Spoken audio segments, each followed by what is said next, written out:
welcome to valuationpodcast.com, a podcast and video series about all things related to business and valuation. My name is Melissa Gragg, and I'm a divorce, financial mediator, and business valuation expert in St. Louis, Missouri. Today, we're speaking with Amber Widener about minimizing taxes and maximizing wealth.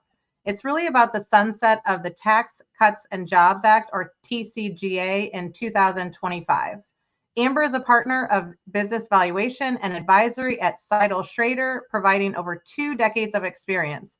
She also has extensive valuation expertise, having performed hundreds of appraisals in conjunction with gift and estate tax planning, transactory advisory, which is M&A, ESOP, litigation, lending purposes. Oh my gosh, so many things. Welcome, Amber. How are you? Doing well. Thank you for having me, Melissa. Appreciate it. The other thing we run into a lot, because business owners, spend so much time in their businesses. They spend so much time at maybe industry trade shows, things like that, conferences. They're very well connected within their industry. So they a lot of times have colleagues that they know, bought their or sold their business, for 5 times, 10 times, whatever, EBITDA. And the reality is that seems to be the most common multiple that the business owners get in their head. And it's probably because, we're all competitive by nature, right? So, if your colleague sells it, then clearly that's what you're going to say. Okay, I know I can sell it at least for that.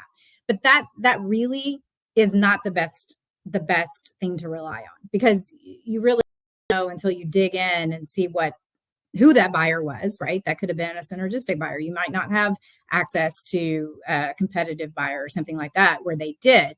So relying on your colleagues and what they sold for, and honestly, they may not have sold it for that. You just don't know.